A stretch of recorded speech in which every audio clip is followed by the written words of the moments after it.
여기 도장 찍어. 깔끔하게 끝내자. 남편이 이혼 서류를 제 얼굴 앞으로 던졌습니다. 종이가 국밥 그릇 옆에 떨어졌어요.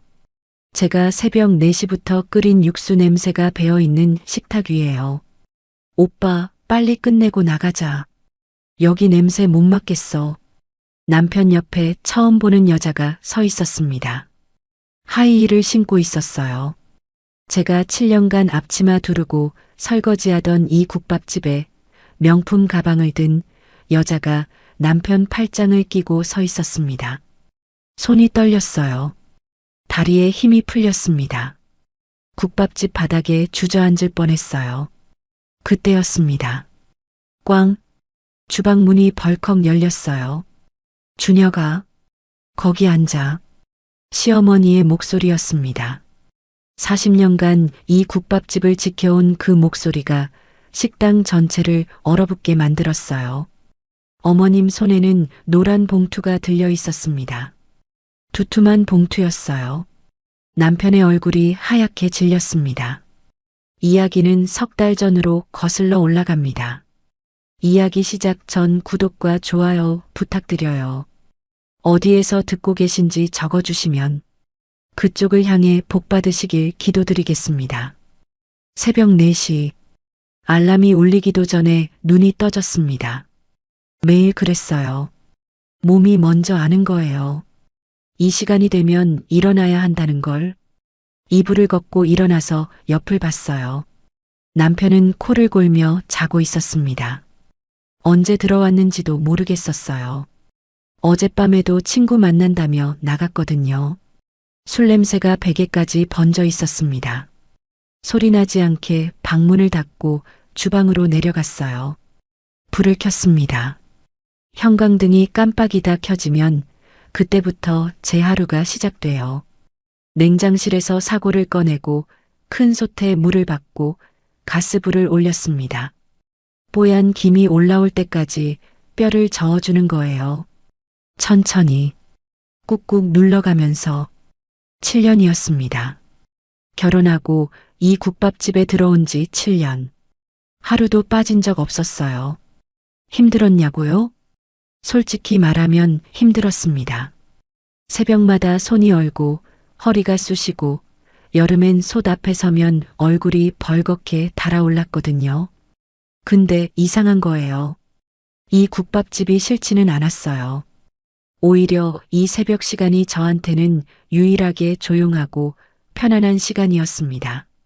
아무도 없는 주방에서 육수 끓이는 소리만 들으면 오랜만에 숨을 깊이 쉴 수 있었거든요.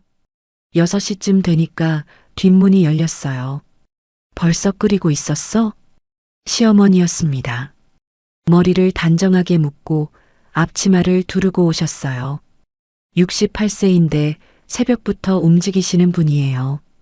이 국밥집을 40년간 지켜오신 분이거든요. 네, 어머님.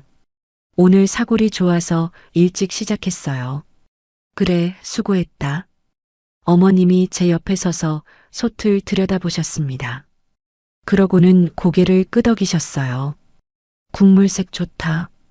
역시 우리 서연이 솜씨야. 그 한마디에 온몸이 따뜻해졌어요. 저는 친정 부모님이 안 계세요. 아버지는 제가 고등학생 때 사고로 돌아가셨고 어머니는 대학 때 병으로 가셨어요. 그래서인지 모르겠습니다. 시어머니가 저한테 잘했다고 하시면 그게 세상에서 제일 듣고 싶은 말이었어요. 어머님이 물을 써시면서 말씀하셨습니다. 서연아. 네, 어머님. 넌 내 딸이야. 이 집 사람이야. 그거 알지? 뜬금없는 말이었어요. 근데 코끝이 찡했습니다. 네. 알아요, 어머님. 겨우 그렇게 대답했어요. 더 말하면 울 것 같았거든요. 9시에 식당 문을 열었습니다. 단골 손님들이 하나둘 들어오기 시작했어요. 그때 2층에서 준혁 씨가 내려왔어요. 9시 반이었습니다. 트레이닝복 차림에 머리도 안 감은 채 하품을 하면서 내려왔어요. 식당이 이미 손님으로 반쯤 찬 시간이었거든요. 엄마, 나 밥. 시어머니가 아무 말 없이 국밥 한 그릇을 내오셨어요. 저는 카운터에서 계산을 보고 있었습니다. 남편은 구석자리에 앉아서 핸드폰만 보면서 밥을 먹었어요. 준혁아, 오늘 배추 들어오는 날이다. 좀 받아놔라. 아, 나 오늘 좀 바쁘다. 사람 만나기로 했어. 늘 같은 대답이었습니다.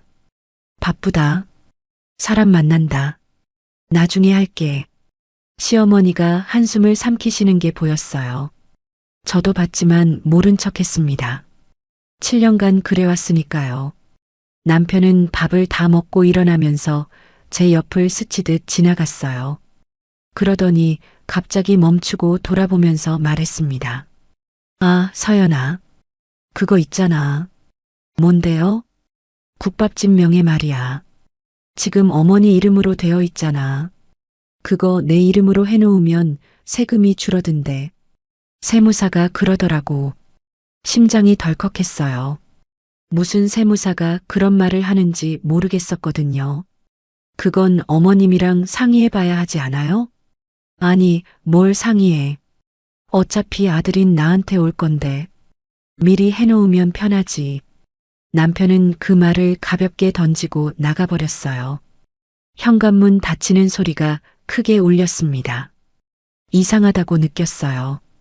근데 그때는 그게 뭘 뜻하는지 몰랐습니다. 점심 장사가 끝나고 조영배 아저씨가 식자재를 가져오셨어요. 시어머니 돌아가신 남편분의 절친이시고 20년 넘게 이 국밥집에 재료를 납품하시는 분이에요. 저한테도 참 잘해주시는 분이었습니다. 순자 씨, 무 상태 좋은 걸로 골랐어. 고마워, 영배 씨. 영배 아저씨가 무박스를 내리면서 목소리를 낮추셨어요. 근데 순자 씨, 요즘 시장에서 소문이 좀 도는데. 무슨 소문? 강도박이라고 있어. 시장 뒷골목에서 맨날 판버리는 놈들 있잖아. 거기 단골 중에 젊은 놈이 하나 있는데 빚이 장난이 아니래.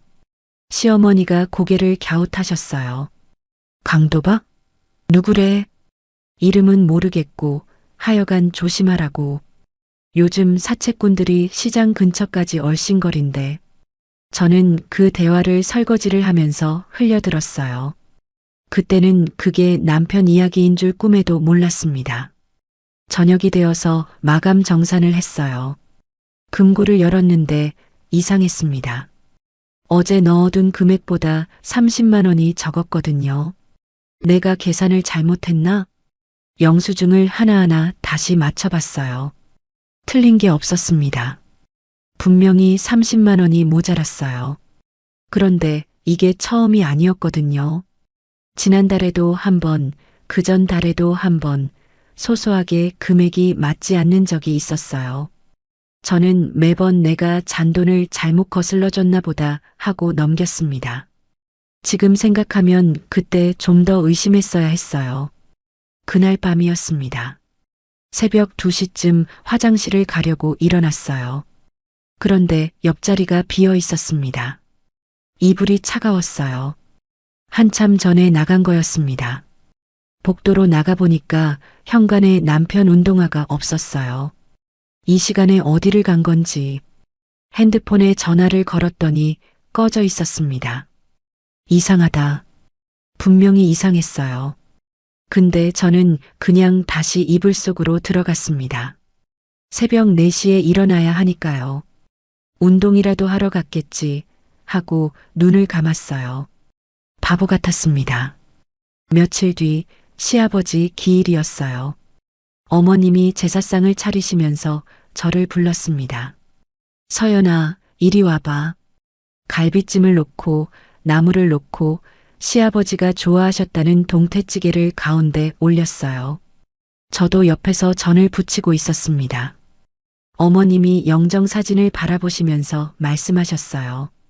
네 시아버지가 살아계셨으면 좋아했을 텐데. 네, 너를 며느리로 맞은 거. 영감이 살아있었으면 너한테 참 잘해줬을 거야. 가슴이 뭉클했어요. 눈시울이 뜨거워졌습니다. 어머님, 됐다. 울지 마. 전타. 어머님이 퉁명스럽게 말씀하셨지만 돌아서시면서 눈가를 훔치시는 게 보였어요.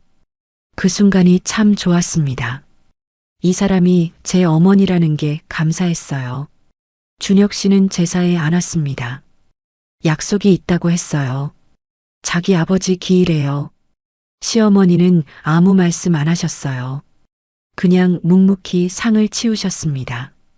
저는 그날 설거지를 하면서 생각했어요. 이 집에서 진짜 가족은 누구일까? 어머님과 저 단둘이 제사상을 차리고 단둘이 치우면서 그 질문이 머릿속을 떠나지 않았습니다. 그 일은 아무도 모르게 시작됐습니다. 생리가 2주째 없었어요. 원래 불규칙한 편이라 대수롭지 않게 넘겼는데 어느 아침 육수를 젓다가 갑자기 속이 뒤집혔어요. 솥 뚜껑을 열자마자 올라오는 기름 냄새에 입을 틀어막고 화장실로 뛰어갔습니다. 7년간 이 냄새를 맡으면서 한 번도 그런 적이 없었거든요. 설마, 그 설마가 맞았습니다. 병원에 혼자 갔어요.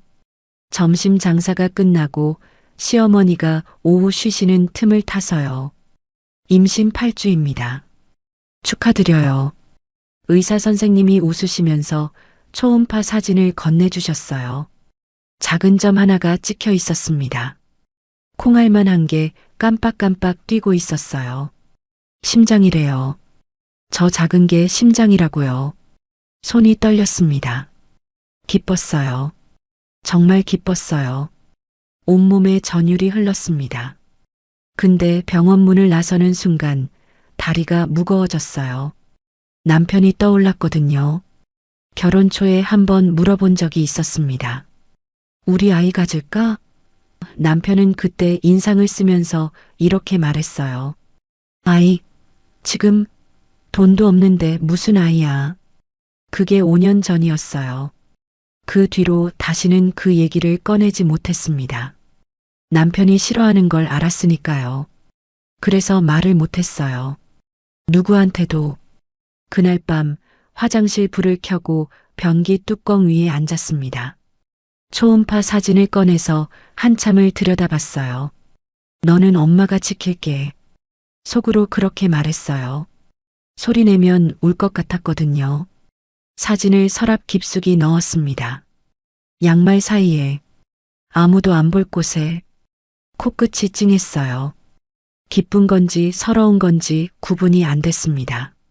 이 좋은 소식을 세상에 혼자만 알고 있어야 한다는 게 목이 메었어요. 그 무렵부터 남편이 자꾸 돈 얘기를 꺼냈습니다. 서연아, 통장에 얼마 있어? 저녁 먹다가 뜬금없이 물었어요. 생활비 빼면 한 200만 원쯤 있을 거예요. 왜요? 친구가 투자를 좀 하자는데. 확실한 거래. 투자요? 갑자기? 아, 맨날 국밥 하지 말고 좀 크게 생각해봐. 돈을 굴려야 돈이 되는 거야. 제가 뭐라 하기도 전에 남편은 밥을 밀어놓고 나가버렸어요. 또 사람 만난다면서요. 그게 시작이었습니다.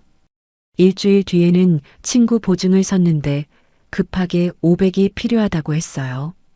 또 며칠 뒤에는 사업 준비금이라며 300을 요구했습니다. 이상했어요. 분명히 이상했습니다. 근데 남편이 화를 내면 저는 말문이 막혔거든요. 못 믿는 거야? 남편을? 그 한마디에 더 캐묻지 못했어요. 결국 생활비 통장에서 800만 원을 빼줬습니다. 어느 날 저녁 남편이 소파에서 핸드폰을 보다가 잠이 들었어요. 설거지를 마치고 거실로 나왔는데 핸드폰이 바닥에 떨어져 있었습니다. 화면이 켜져 있었어요. 무심코 집으려다가 멈췄습니다. 카카오톡 알림이 떠 있었거든요. 채린 오빠, 오늘 보고 싶었어. 내일 만나자. 심장이 얼어붙었습니다. 채린? 하트? 보고 싶었어? 이게 뭐지? 손을 뻗으려는데 남편이 몸을 뒤척이면서 핸드폰을 낚아챘어요. 눈도 안 뜨고요. 잠결에도 핸드폰을 움켜쥐는 습관이 언제부터 생긴 건지 몰랐습니다. 그날부터 남편은 핸드폰을 항상 뒤집어 놓았어요. 화면이 안 보이게. 잠잘 때도 베개 밑에 넣고 잤습니다. 물어보고 싶었어요.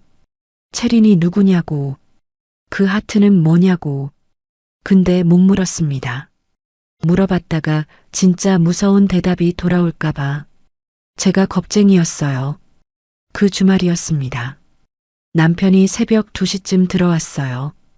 현관문 여는 소리에 잠이 깼습니다. 술 냄새가 복도까지 풍겼어요. 침대에 털썩 눕더니 천장을 보면서 중얼거렸습니다. 아씨, 또 잃었네.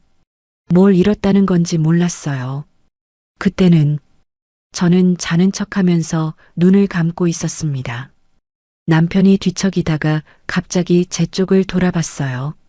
아, 야, 일어나. 자는 척을 못하겠어서 눈을 떴습니다. 왜요? 남편이 술에 절은 눈으로 저를 내려다보면서 말했어요. 넌 맨날 국밥 냄새나. 좀 꾸미고 다녀. 그 한마디가 가슴에 못처럼 박혔습니다. 새벽 4시에 일어나서 뼈를 끓이고 아침부터 밤까지 설거지를 하고 그렇게 하루를 보내는 사람한테 냄새난다고요. 아무 말도 못했어요. 그냥 이불을 끌어올리고 돌아 누웠습니다. 눈물이 베개에 스며들었어요. 소리가 나면 안 돼서 입술을 깨물었습니다. 다음 날 아침 시어머니가 이상하다는 듯 저를 보셨어요. 서연아, 너 오늘 얼굴이 왜 그래? 눈이 퉁퉁 부었네. 아, 어젯밤에 잠을 못 잤어요. 괜찮아요. 준혁이가 또 늦게 들어왔지? 대답을 못했습니다. 고개만 살짝 숙였어요. 시어머니가 한참 저를 바라보셨습니다. 그러다가 입을 여셨어요. 준혁이가 요즘 왜 저러니? 밤마다 나돌고 식당에 코빼기도 안 비추고. 그 말씀에 무슨 대답을 해야 할지 몰랐어요. 그냥 친구들이 좀 많은가 봐요. 시어머니가 고개를 갸웃하셨습니다. 믿는 눈이 아니었어요. 친구가 아니라 다른 게 있는 거 아니야? 심장이 쿵 내려앉았습니다. 핸드폰에 뜬 그 이름이 떠올랐거든요. 채린. 하트. 아니에요, 어머님. 그런 거 아닐 거예요. 제가 한 말인데 제 귀에도 확신이 없었습니다. 시어머니가 더 이상 묻지는 않으셨어요. 대신 물을 써시던 손을 멈추고 창밖을 보셨습니다. 그 뒷모습이 쓸쓸했어요. 그날 저녁 설거지를 하다가 문득 어머님이 물으셨습니다. 서연아. 네. 너 혹시 어머니한테 할 말 없어? 심장이 뛰었어요. 뱃속에 있는 아이가 떠올랐습니다. 지금 말할까? 입이 떨어지지 않았어요. 남편한테도 못한 말을 어머님한테 먼저 하는 게 맞는 건지, 어머님한테 짐이 되는 건 아닌지. 없어요, 어머님. 그냥 제가 어머님한테 폐만 끼치는 것 같아서요. 시어머니가 수세미를 탁 내려놓으셨어요. 그게 무슨 소리야?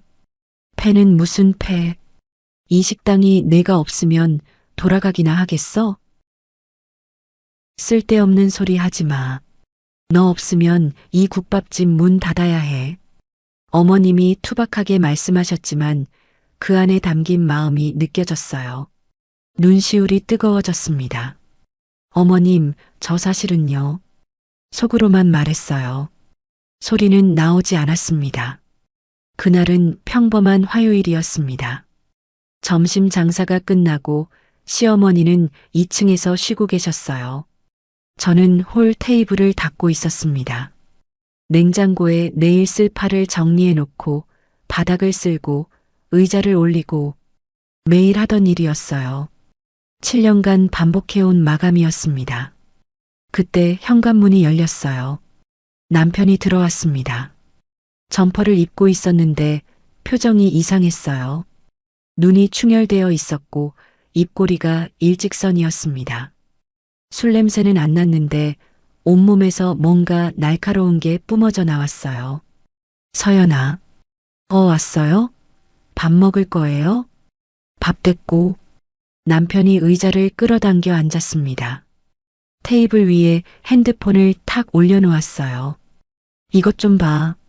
핸드폰 화면을 돌려서 제 앞에 내밀었습니다. 카카오톡 캡처 화면이었어요. 제 프로필이 보였습니다. 상대방은 김 기사라고 저장되어 있었어요. 식자재 배달 오시는 김 기사님이었습니다. 대화 내용이 펼쳐져 있었어요. 내일 몇 시에 오세요? 오전 10시쯤이요. 넵, 감사합니다. 히읗히읗. 밥은 드셨어요? 아직이요. 고생이 많으세요. 맛있는 거 드세요. 이게 전부였어요. 배달 시간 확인하고 안부 인사한 것뿐이었습니다. 식당 운영하면 이런 대화는 매일 하는 거예요. 그런데 남편이 핸드폰을 도로 낚아채면서 말했습니다. 밥은 드셨어요? 맛있는 거 드세요? 이게 뭐야? 그게 김 기사님한테 인사한 건데. 인사? 남자한테 밥 먹었냐고 물어보는 게 인사야? 심장이 쿵 내려앉았어요. 여보, 그건 그냥 배달 기사님이잖아요. 식자재 받으려면 연락해야 하니까. 닥쳐. 숨이 멎었습니다. 남편이 자리에서 벌떡 일어났어요. 의자가 뒤로 쓰러지면서 철제 다리가 바닥에 부딪혀 쩡 소리가 났습니다.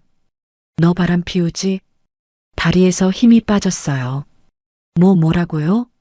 들었잖아. 바람 피우냐고. 아니에요. 아니에요, 준혁 씨. 나 그런 적 없어요. 한 번도. 그럼 이게 뭔데? 남자한테 이렇게 살갑게 구는 게 정상이야? 목소리가 떨렸어요. 아니, 온몸이 떨렸습니다. 업무 연락인 걸 남편도 알 텐데. 배달 기사님한테 밥 먹었냐고 묻는 게 불륜이라고요? 여보, 제발. 그건 오해야. 내가 왜 바람을 피워? 매일 이 식당에서 아침부터 밤까지. 남편이 비웃었어요. 입꼬리를 비틀면서. 그래, 맨날 여기 있으니까 외로웠겠지. 그래서 배달 오는 놈한테 들러붙은 거잖아. 가슴이 칼로 베이는 것 같았어요. 7년이었습니다. 7년간 새벽에 일어나서 이 국밥집을 지켰어요. 한 번도 딴 마음 먹은 적 없었어요. 한 번도. 이혼해. 남편이 주머니에서 종이 뭉치를 꺼냈습니다. 여기 이혼 서류야. 도장 찍어. 더러워서 같이 못 살겠다. 서류가 테이블 위에 탁 놓였어요. 손끝이 얼어붙었습니다. 귀가 멍멍했어요. 식당 시계 초침 소리가 비정상적으로 크게 들렸습니다. 이혼 서류를 언제 준비한 거예요? 그게 중요해? 찍을 거야, 안 찍을 거야? 나는 바람 안 피웠어요. 증거가 있는데 무슨 소리야? 그게 무슨 증거예요? 배달 확인 카톡이잖아요. 목소리가 높아졌어요. 7년 동안 한 번도 남편한테 소리 지른 적 없었는데 그날 처음으로 목이 터져라 외쳤습니다. 남편은 콧방귀를 뀌었어요. 어디서 목소리를 높여? 찍기 싫으면 말해. 그럼 내가 다른 방법을 쓸 테니까. 다른 방법이 뭔데요? 위자료 한 푼도 안 줄 거야. 내가 유책이니까. 깔끔하게 나가. 유책이라는 말에 머릿속이 하얘졌어요.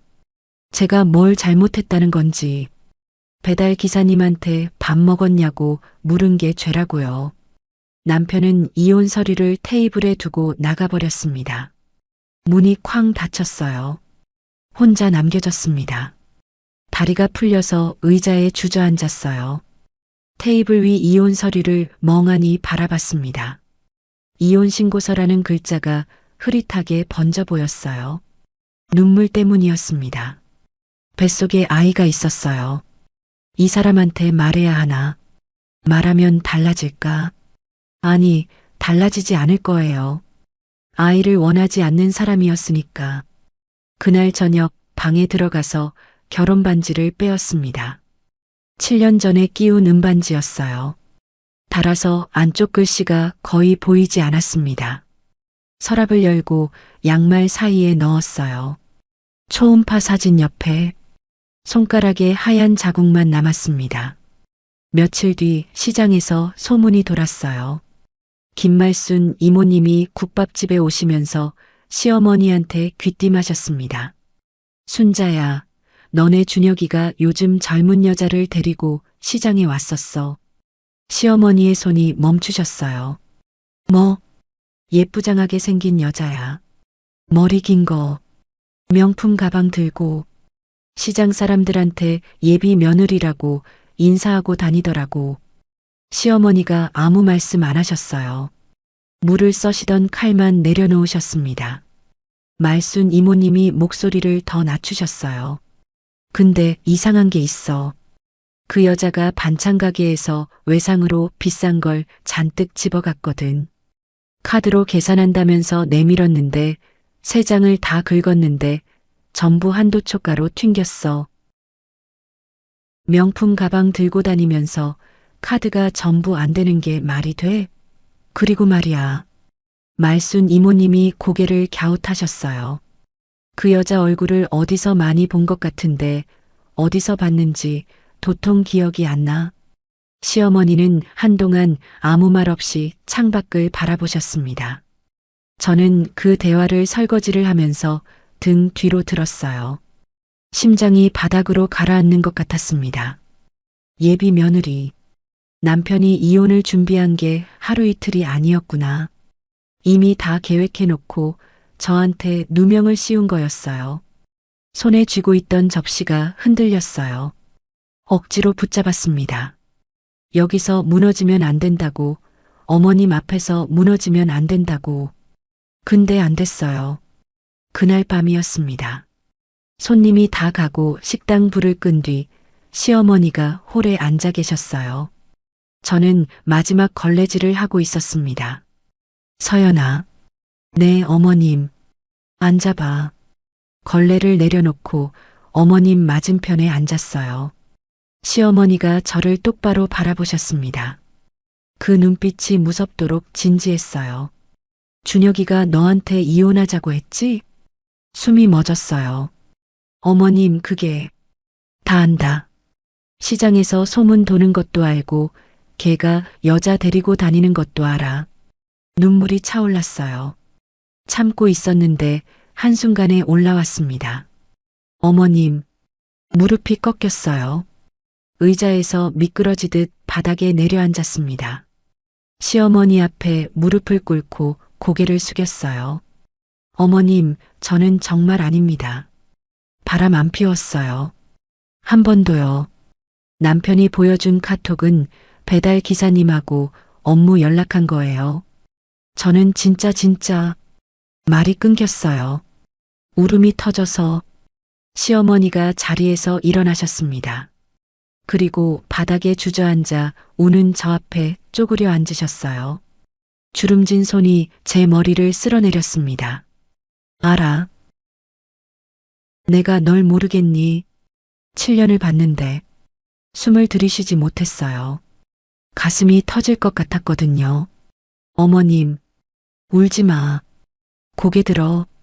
시어머니가 양손으로 제 얼굴을 감싸 올리셨어요. 눈물 범벅이 된 제 얼굴을요. 어머님의 거친 손이 제 볼을 닦아주셨습니다. 내가 그런 사람이 아닌 건 내가 제일 잘 알아. 새벽 4시에 육수 끓이는 년이 무슨 바람을 피워. 그 말에 울음이 더 터졌어요. 참았던 게 한꺼번에 쏟아졌습니다. 시어머니도 눈이 붉어지셨어요. 하지만 울지는 않으셨습니다. 대신 입술을 꽉 깨물고 계셨어요. 서연아, 너는 걱정하지 마. 내가 알아볼 게 있어. 어머님? 시어머니의 눈빛이 달라져 있었어요. 제가 7년간 본 적 없는 눈빛이었습니다. 따뜻하지 않았어요. 차갑지도 않았어요. 단단했어요. 무언가를 결심한 사람의 눈이었습니다.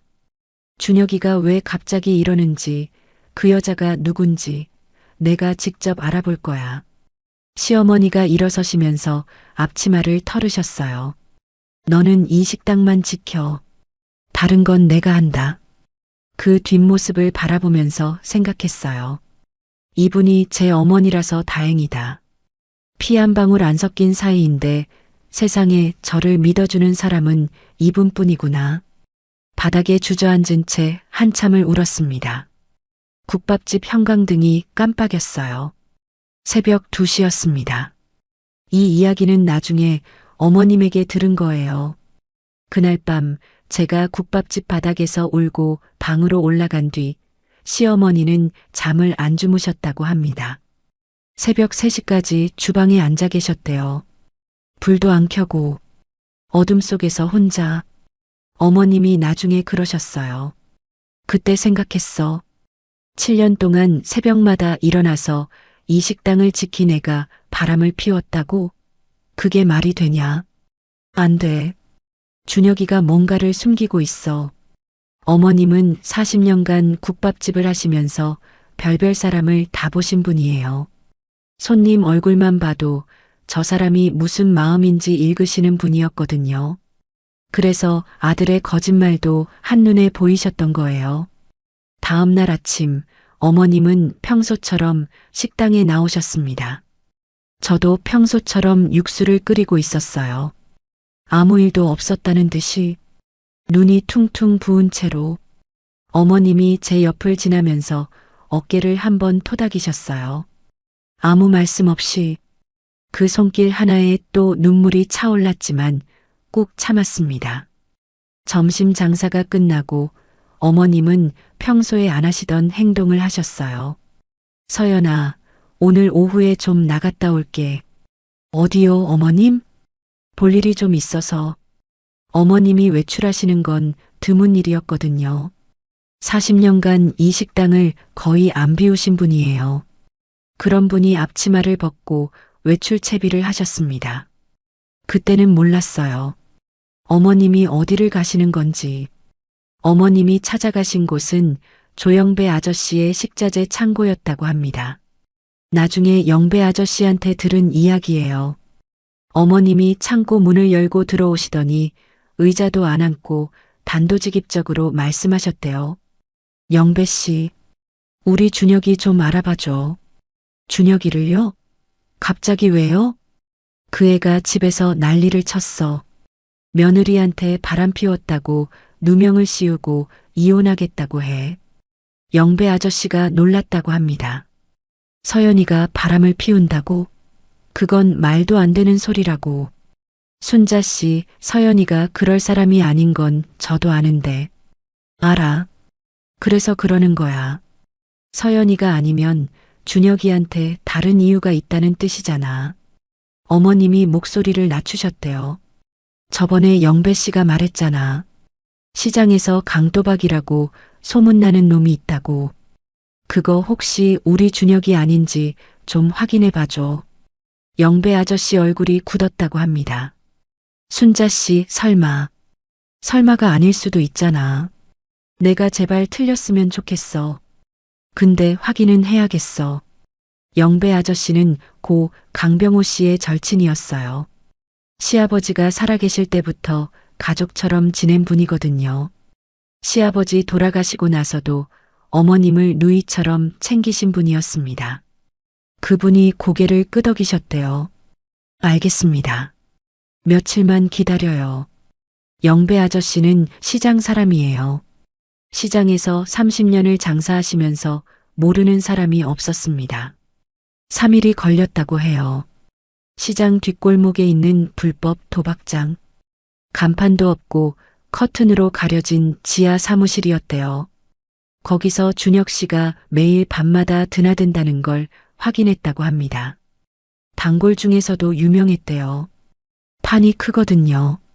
한 번에 수백만 원씩 걸고 잃으면 사채를 끌어다 다시 판에 올리고 빚이 3억 2천만 원. 영배 아저씨가 사채업자 한 명을 통해 알아낸 숫자였습니다. 어머님이 그 숫자를 들으시고 한참 동안 아무 말씀을 못 하셨대요. 3억 2천. 이자까지 하면 더 불어나고 있을 겁니다. 사채 이자가 장난이 아니에요. 어머님이 두 손으로 얼굴을 감싸셨다고 합니다. 한참을요. 영배 아저씨가 나중에 저한테 그러셨어요. 순자 씨가 그렇게 우는 건 병우형 장례식 이후로 처음 봤다고. 하지만 어머님은 금방 눈물을 닦으셨대요. 그리고 고개를 들면서 말씀하셨다고 합니다. 울고 있을 때가 아니야. 더 알아봐야 할 게 있어. 그 며칠 사이에 어머님은 집에서도 움직이셨어요. 이건 나중에 어머님이 직접 말씀해 주신 건데 어느 새벽이었대요. 준혁 씨가 또 술에 절어서 들어와 소파에 쓰러져 잤다고 합니다. 핸드폰이 주머니에서 반쯤 빠져나와 있었대요. 어머님이 그걸 살며시 빼내셨다고 합니다. 잠금이 걸려 있었어요. 비밀번호 4자리. 어머님이 한참 고민하시다가 준혁 씨 생년월일을 눌러보셨대요. 틀렸습니다. 그 다음에 어머님 생신을 눌러보셨어요. 역시 틀렸고요. 마지막으로 시아버지 기일을 누르셨대요. 열렸습니다. 어머님이 그 이야기를 하실 때 쓴웃음을 지으셨어요. 아버지 기일은 기억하면서 재산은 안 오더라. 카카오톡을 여셨다고 합니다. 채린이라는 대화방이 맨 위에 있었대요. 메시지가 쏟아져 있었습니다. 오빠 보고 싶어. 우리 아빠 회사에서 투자해 줄 수 있어. 걱정 마. 언제 이혼해? 빨리 정리하고 우리 같이 살자. 그리고 결정적인 대화가 있었대요. 준혁 엄마 건물 내 이름으로 돌리면 돼. 그거 팔면 빚 갚고도 남아. 채린 국밥집도? 준혁 당연하지. 다 처분하면 20억은 넘을 거야. 채린 역시 오빠 빨리 정리해. 어머님이 그 화면을 보시고 손이 떨리셨대요. 40년이었습니다. 남편이 세상 떠나고 혼자서 새벽마다 뼈를 끓이고 비 오나 눈 오나 식당 문을 열고 그렇게 40년을 지켜온 국밥집이에요. 그걸 아들이 도박판에 날리고 정체도 모르는 여자한테 넘기려 했던 거예요. 어머님은 핸드폰을 내려놓고 거실 창밖을 한참 바라보셨다고 합니다. 그리고 한 가지를 더 확인하셨어요. 핸드폰에 깔려있던 앱이었는데 아이콘이 게임처럼 생겼지만 실제로는 온라인 도박 앱이었다고 합니다. 접속 기록이 매일 새벽까지 이어져 있었대요. 핸드폰을 다시 아들 주머니에 넣으시고 어머님은 방으로 돌아가셨다고 해요. 그날 밤도 한숨도 못 주무셨다고 합니다. 한편 식당에서 이상한 일을 발견한 것도 그 무렵이었어요. 이건 제가 직접 겪은 일이에요. 어느 날 아침에 출근하니까 식당 CCTV가 바뀌어 있었습니다. 원래 달려있던 낡은 카메라 대신 새 카메라가 설치되어 있었어요. 어머님, CCTV 바꾸셨어요? 응.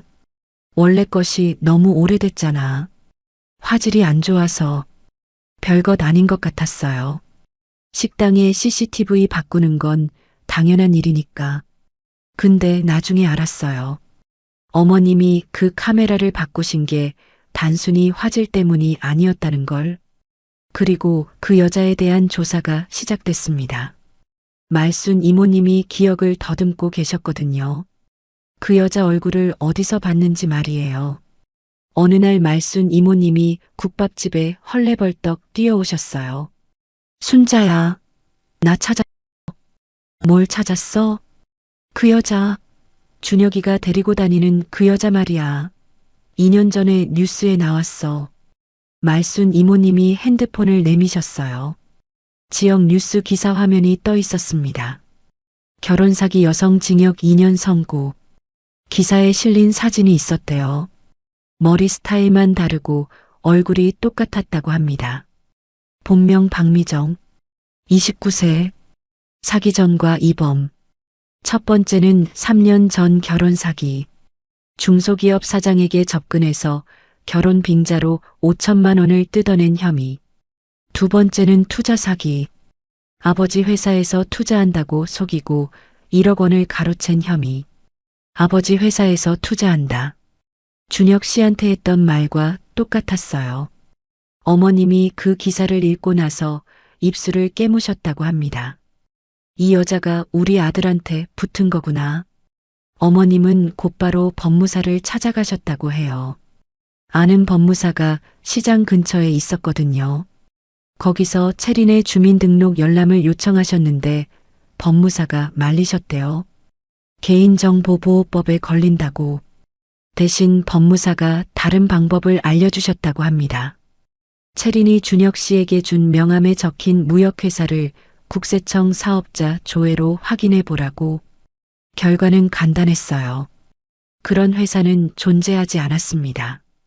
윤채린이라는 이름도 무역회사 대표의 딸이라는 것도 전부 거짓이었어요. 증거가 하나씩 쌓여갔습니다.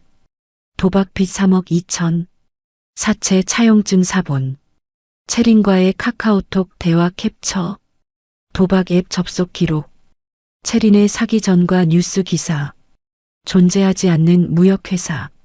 어머님은 이걸 전부 하나의 노란 봉투에 넣으셨다고 합니다.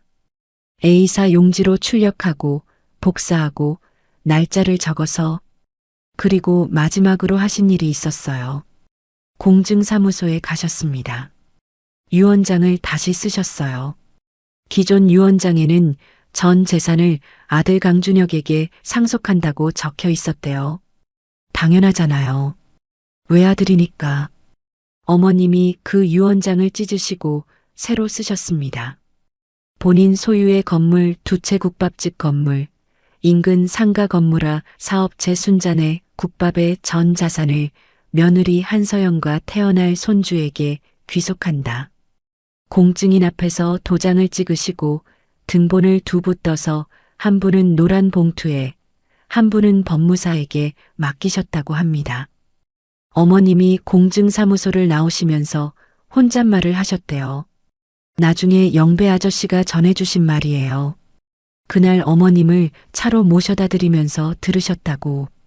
내가 40년 피땀으로 일군 걸 도박판에 날리게 놔둘 순 없지. 그리고 조수석 창밖을 바라보시면서 덧붙이셨대요. 영배 씨, 나 하나만 더 부탁할게. 뭔데요? 준혁이가 그 여자를 집에 데려올 거야. 조만간. 어머니한테 인사시키러. 그날이 오면 연락할 테니까 그날 내가 전화하면 바로 와줘. 영배 아저씨가 물었대요. 뭘 하려고요? 어머님이 웃으셨다고 합니다. 웃긴 웃었는데 따뜻한 웃음이 아니었대요.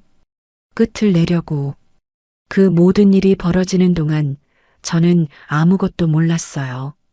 매일 새벽에 일어나서 육수를 끓이고 아침부터 밤까지 식당을 돌리고 밤에는 혼자 이불 속에서 배를 어루만지며 울었습니다. 남편은 집에 잘 들어오지 않았어요. 가끔 들어와도 저한테 말을 안 걸었습니다. 이혼 서류는 여전히 식당 카운터 서랍 안에 있었어요. 저는 도장을 안 찍었습니다. 찍을 수가 없었어요. 어머님은 평소와 다름없이 행동하셨어요. 새벽에 나오시고 물을 써시고 손님 맞으시고. 근데 가끔 눈이 마주치면 어머님 눈빛이 이전과 달랐어요. 뭐라고 해야 할까요? 슬프지도 않고 화나지도 않고 뭔가를 기다리는 사람의 눈이었어요. 그때는 몰랐습니다. 어머님이 이미 칼을 갈고 계셨다는 걸. 그 생각은 조금씩 매일 밤 자라났어요. 떠나야 하나.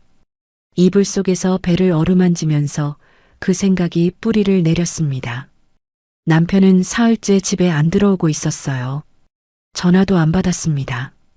이혼 서류는 카운터 서랍 안에 그대로 있었고 저는 매일 그 서랍을 열 때마다 심장이 내려앉았어요. 도장은 안 찍었습니다. 찍을 수가 없었어요. 근데 더 무서운 건 따로 있었거든요. 이 집에 계속 있으면 어머님한테 짐이 된다는 생각이요. 아들이 이혼을 요구하고 있는데 며느리가 붙어 있으면 어머님이 얼마나 난처하시겠어요. 아들과 며느리 사이에 끼어서 매일 눈치를 보셔야 하잖아요. 게다가 뱃속에 아이까지 있었어요. 남편이 원하지 않는 아이. 이 아이를 낳으면 상황이 더 복잡해질 거였어요. 어머님한테 손주가 생기는 건 기쁜 일이어야 하는데 이런 상황에서 손주라니. 그게 축복이 아니라 짐이 될 것 같았어요. 밤마다 천장을 보면서 생각했습니다. 조용히 나가자. 아무 말 없이 어머님이 아들이랑 화해할 수 있도록. 내가 없어지면 이 집이 편해질 거야. 바보 같은 생각이었어요. 지금 돌이켜보면요. 근데 그때는 그게 제가 어머님을 위해 할 수 있는 유일한 일이라고 믿었습니다. 목요일 밤이었어요. 식당 마감을 끝내고 2층으로 올라왔습니다. 어머님은 벌써 방에 들어가신 것 같았어요. 불이 꺼져 있었거든요. 방문을 닫고 옷장을 열었습니다. 가방을 꺼냈어요. 결혼할 때 가져온 캐리어였습니다. 7년 전 이 집에 올 때 이 가방에 짐을 넣었었어요. 그때는 설레는 마음으로 쌌는데 옷을 넣었어요. 두세 벌만. 많이 가져갈 게 없었습니다. 원래 제 것이 별로 없었거든요. 이 집에 있는 건 대부분 식당 물건이었고 제 물건이라고는 옷 몇 벌이랑 화장품이 전부였어요. 서랍을 열었습니다. 양말 사이에서 초음파 사진을 꺼냈어요. 그 옆에 결혼 반지가 있었습니다. 반지는 놔두기로 했어요. 가져갈 이유가 없었으니까. 초음파 사진만 가방에 넣었습니다. 이것만은 두고 갈 수가 없었어요. 지갑을 확인했어요. 32만 원이 있었습니다. 남편한테 800만 원을 빼준 뒤로 제 통장은 거의 바닥이었거든요. 32만 원. 그 돈으로 어디를 가야 할지 막막했습니다. 친정이 없었으니까요. 돌아갈 곳이 없었어요. 고등학교 동창 중에 연락이 닿는 친구가 한 명 있었는데 부산에 살고 있었습니다. 거기 가서 며칠만 신세지고 일자리를 찾아볼까? 아이를 낳을 때까지만이라도. 캐리어 지퍼를 닫으려는데 손이 떨려서 잠금 장치가 제대로 안 맞았어요. 그때 배가 살짝 뒤틀렸습니다. 입덧이었어요. 새벽마다 오는 구역질이 한밤중에 올라온 거예요. 화장실로 뛰어갔습니다. 아무것도 안 나왔어요. 위가 비어 있었거든요. 저녁을 안 먹었었습니다. 입맛이 없어서 세면대에 기대서 거울을 봤어요. 얼굴이 말이 아니었습니다. 볼이 쑥 들어갔고 눈밑이 거뭇했어요. 입술이 갈라져 있었습니다. 이래가지고 일자리를 구할 수 있을까? 한숨이 나왔어요. 배를 쓸어내렸습니다. 미안해. 엄마가 미안해.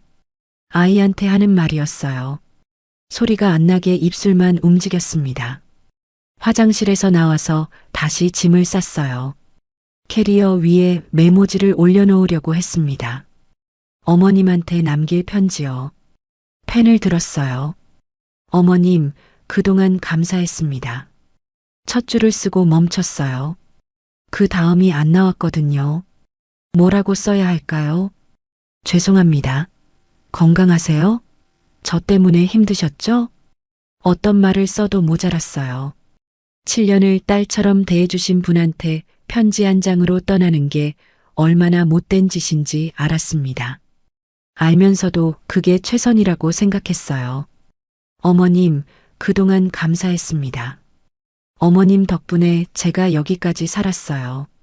짐이 되고 싶지 않아서 떠납니다. 부디 건강하세요. 그게 전부였어요.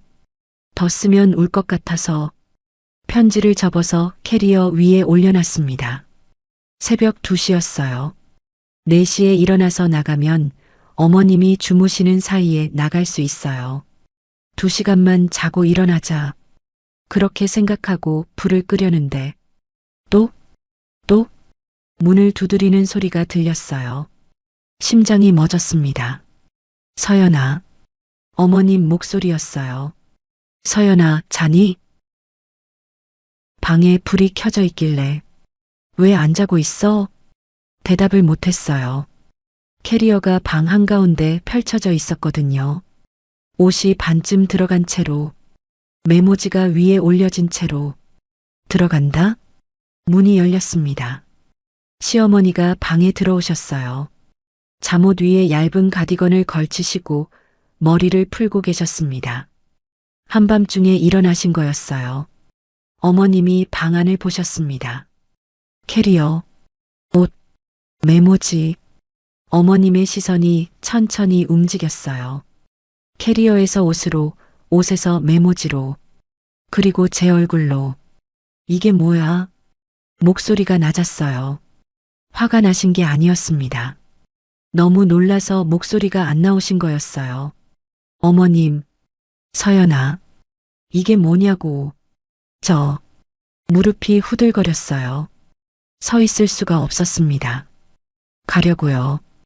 겨우 그 세 글자를 내뱉었어요. 어디를? 아무데나요. 어머님한테 짐이 되면 안 돼서. 짐? 어머님의 목소리가 올라갔어요. 7년간 제가 처음 듣는 톤이었습니다. 내가 언제 너를 짐이라고 했어? 그게 아니라 뭐? 한밤중에 가방을 싸? 편지 한 장 남기고 도망을 가? 어머님이 메모지를 집어드셨어요. 읽으시는 동안 입술이 떨리셨습니다. 짐이 되고 싶지 않아서 떠납니다. 이게 편지야? 이 바보 같은 것. 그 한마디에 무너졌어요. 다리가 풀려서 바닥에 주저앉았습니다. 어머님, 죄송해요. 죄송해요. 저 때문에 어머님이 아들이랑 사이가. 닥쳐. 숨이 멎었어요. 어머님은 그 말을 하시고 나서 캐리어를 발로 밀어내셨습니다. 캐리어가 옆으로 쓰러지면서 안에 있던 옷이 쏟아졌어요. 그리고 바닥에 앉은 저 앞에 쪼그려 앉으시면서 쏟아진 옷 사이에서 뭔가를 집어드셨어요. 작고 하얀 종이 한 장. 초음파 사진이었습니다. 시간이 멈췄어요. 어머님이 초음파 사진을 들고 계셨습니다. 두 손으로 가까이 가져가서 들여다보셨어요. 콩알만 한 점이 찍힌 흑백 사진. 어머님의 손이 떨리기 시작했어요. 얼굴에서 모든 표정이 사라졌다가 천천히 무언가가 차올랐습니다. 서연아. 이게 뭐야? 목소리가 갈라졌어요. 어머님 목소리가. 더 이상 숨길 수가 없었어요. 어머님, 저 아이가 있어요. 말하는 순간 눈물이 쏟아졌습니다. 참았던 게 전부 한꺼번에 터졌어요. 8주요. 임신 8주. 근데 남편은 아이를 원하지 않았어요. 결혼 초에 물어봤을 때 싫다고 했거든요. 그래서 말을 못했어요. 누구한테도. 어머님이 초음파 사진을 가슴에 안으셨습니다. 어머님한테도 말하면 짐이 될까봐. 이런 상황에서 손주라니 어머님한테 부담만 되는 거잖아요. 그래서 혼자 나가서 혼자 낳으려고. 말이 끊겼어요. 숨을 못 쉬겠었거든요. 울음이 기도를 막았습니다. 어머님이 한참 동안 아무 말씀을 안 하셨어요. 식당 냉장고 돌아가는 소리만 멀리서 웅웅거렸습니다. 그리고 어머님이 입을 여셨어요. 이 바보 같은 것. 거칠게 말씀하셨는데 목소리가 젖어 있었어요. 왜 혼자 끙끙 앓고 있어? 왜? 어머님이 저를 안으셨습니다. 작고 다부진 몸이었어요. 마른 팔이었는데 제가 세상에서 가장 안전하다고 느낀 품이었습니다. 잠옷에서 된장 냄새가 희미하게 났어요. 40년간 국밥집의 배인 냄새. 그 냄새가 그렇게 따뜻할 수가 없었어요. 서연아, 듣고 있어? 네. 어머님이 제 어깨를 잡고 살짝 밀어내셨어요. 제 눈을 똑바로 바라보셨습니다. 눈이 빨갰어요. 어머님도 울고 계셨어요. 근데 눈물을 흘리시면서도 입은 굳게 다물고 계셨어요. 넌 어디 안 가? 어머님, 이 집에서 나가는 건 너가 아니야. 그 말의 뜻을 바로 이해하지 못했어요. 내가 다 해결할 테니까. 너는 여기서 아이만 잘 지켜. 어머님이 바닥에 흩어진 초음파 사진을 다시 들어 올리셨어요. 한참 들여다보시다가 사진 속 콩알만 한 점을 손가락으로 살짝 쓰르셨습니다. 이게 내 손주구나. 그 한마디에 온몸에서 힘이 빠졌어요. 긴장이 풀리면서 울음이 더 크게 터졌습니다. 어머님, 감사해요. 감사해요. 울지 마. 이제부터 밥 제대로 먹어. 아침에 입덧하면 죽 끓여줄게. 일도 무리하지 말고. 어머님이 제 머리카락을 쓸어 넘기시면서 말씀하셨어요. 서연아, 나 하나만 물어볼게. 네. 준혁이한테 임신 사실 말했어? 고개를 저었어요. 아이를 원하지 않는 사람한테 어떻게 말해요? 어머님이 입술을 꽉 깨무셨습니다. 그 자식이. 낮은 목소리였어요. 제가 처음 듣는 목소리였습니다. 아들을 부르는 목소리가 아니었어요. 자기 아이가 뱃속에 있는 줄도 모르고 아내한테 이혼 서류를 던지고 사기꾼 년을 데리고 와서 어머니 재산을 빼먹겠다고. 어머님이 일어서셨어요. 캐리어를 접으시면서 말씀하셨습니다. 서연아, 준혁이가 그 여자를 데려온다고 했지? 네, 그 여자를요? 시장에서 돌아다니는 게 인사 연습이야. 곧 집에 데려올 거야. 어머니한테 소개시키러. 저는 무슨 말씀인지 몰라서 멍하게 올려다봤어요. 어머님이 접은 캐리어를 옷장 안에 집어넣으시면서 돌아보지 않고 말씀하셨어요. 데려와 보라 그래. 내가 기다리고 있을 테니까. 그날 밤 어머님은 제 방에서 주무셨어요. 이불을 나란히 깔고 누웠습니다. 천장을 보면서 한참 동안 아무 말도 안 하셨어요. 제가 먼저 입을 열었어요. 어머님, 왜? 어머님은 힘들지 않으세요?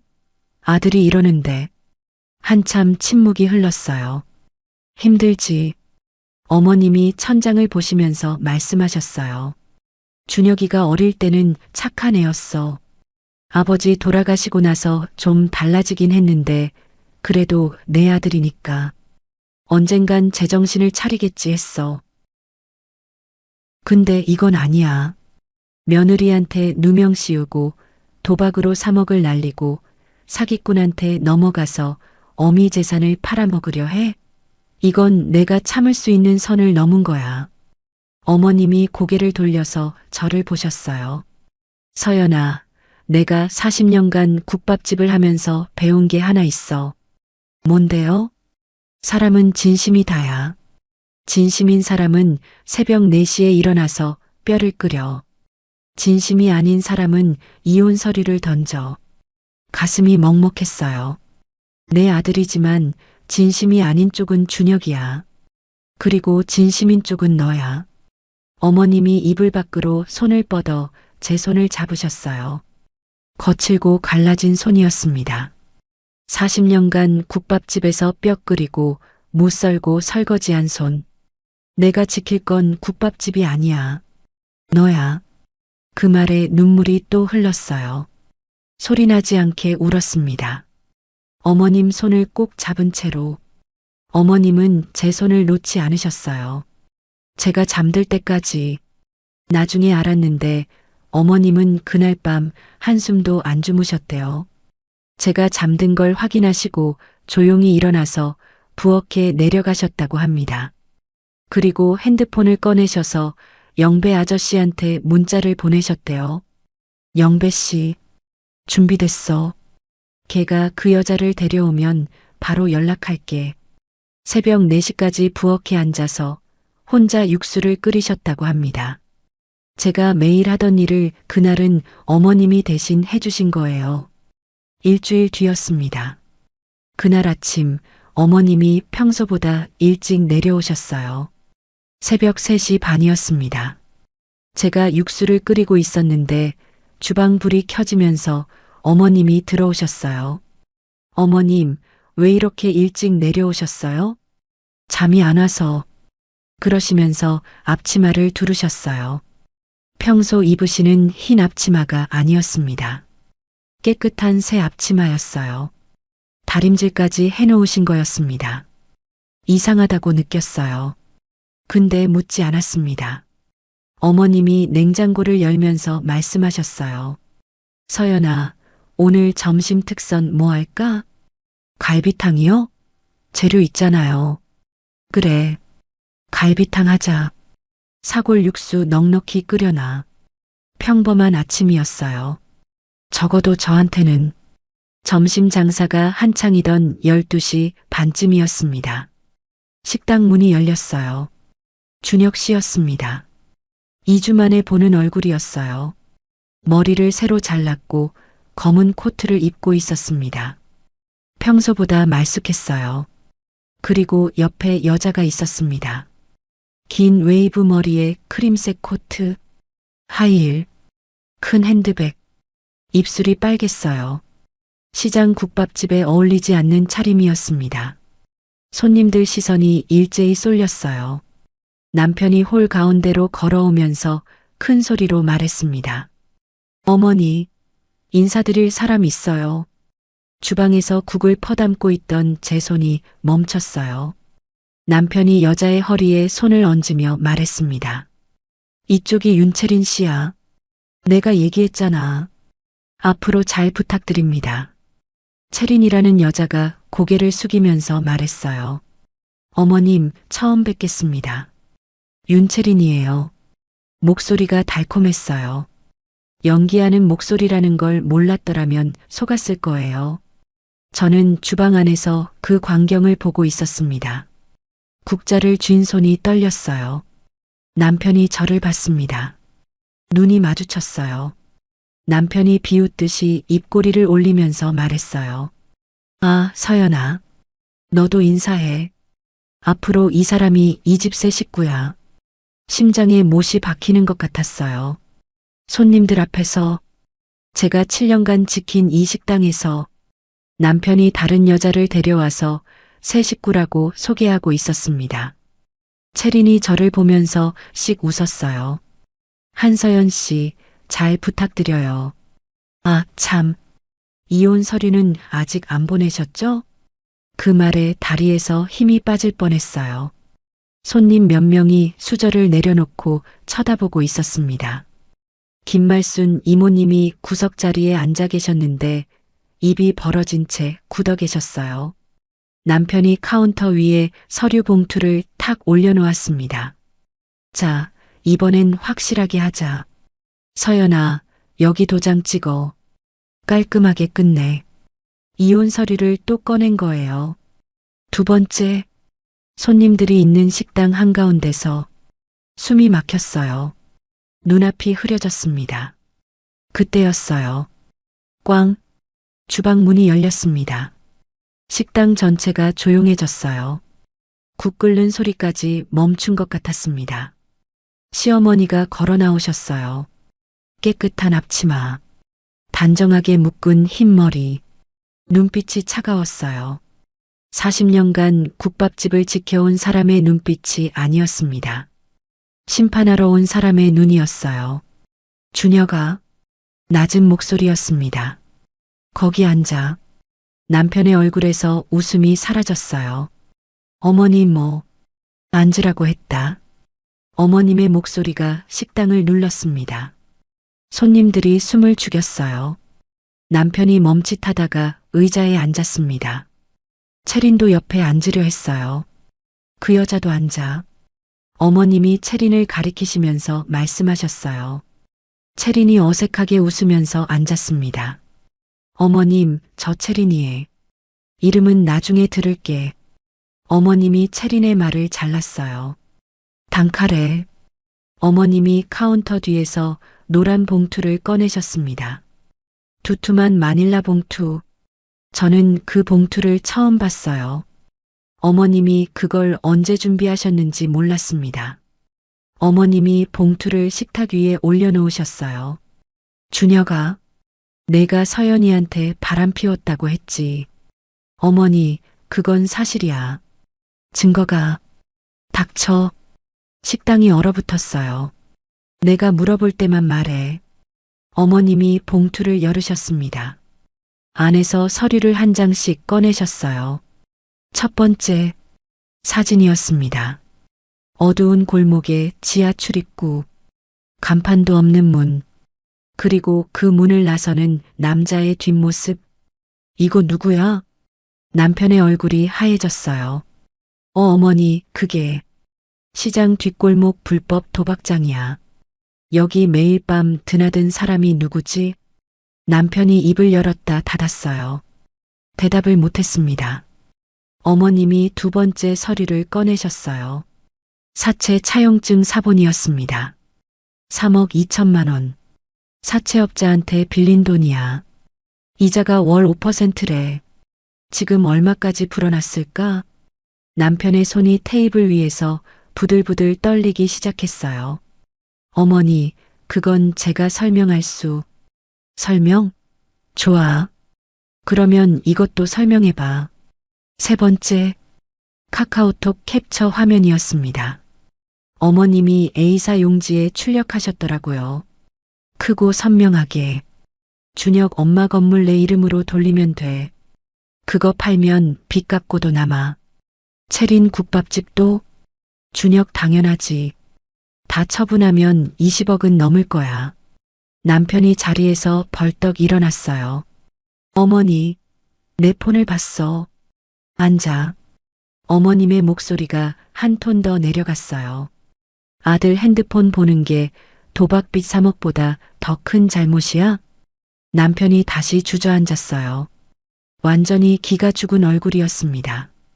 그 옆에 앉아있던 체린의 표정이 변하기 시작했어요. 아까까지의 여유로운 미소가 사라지고 눈동자가 빠르게 좌우로 흔들렸습니다. 어머님이 체린을 바라보셨어요. 그리고 당신. 체린이 고개를 들었어요. 아직 연기를 포기하지 않은 얼굴이었습니다. 어머님, 저는 정말 준혁 오빠를. 박미정 씨. 시간이 멈췄어요. 체린의 얼굴이 돌처럼 굳었습니다. 어머님이 네 번째 서류를 꺼내셨어요. 뉴스 기사 출력물이었습니다. 결혼사기 여성 징역 2년 선고 본명 박미정 27 사기 전과 이범. 기사에 실린 머그샷과 지금 앉아있는 여자의 얼굴이 똑같았어요. 윤채린? 그런 사람은 없어. 본명이 박미정이지. 사기 전과가 이범이야. 첫 번째는 중소기업 사장한테 결혼 사기, 두 번째는 투자 사기. 체린의 입술이 파르르 떨렸어요. 그리고 당신이 우리 아들한테 한 말 있잖아. 아버지 회사에서 투자해 줄 수 있다고. 근데 국세청에 조회해 보니까 그런 회사는 존재하지 않더라고. 어머님이 다섯 번째 서류를 탁 내려놓으셨어요. 국세청 사업자 조회 결과였습니다. 해당 사업자 없음 빨간 글씨가 선명했어요. 체린의 얼굴에서 핏기가 완전히 빠졌어요. 입을 벌렸다 닫았다를 반복했습니다. 물고기처럼. 남편이 체린을 돌아봤어요. 체린아, 이게 뭐야? 이게 사실이야? 체린이 대답하지 못했어요. 체린아, 나는. 어머님이 남편을 보셨어요. 내가 저 여자한테 속은 거야. 저 여자는 내 돈이 아니라 내 돈을 노리고 온 거고, 넌 도박빚에 눈이 멀어서 저 여자 말만 듣고 며느리한테 누명을 씌운 거야. 남편이 두 손으로 머리를 감싸쥐었어요. 아니야, 어머니. 나는 그냥 뭐? 그냥 어미 재산 팔아서 도박빚 갚으려고 했다고? 어머님이 여섯 번째를 꺼내셨습니다. 마지막 서류였어요. 그리고 이건 보너스야. CCTV 녹화 캡처였습니다. 날짜와 시간이 찍혀 있었어요. 지난주 화요일 밤 11시. 식당이 닫힌 시간에 남편과 체린이 홀 테이블에 앉아서 대화를 나누는 장면이었습니다.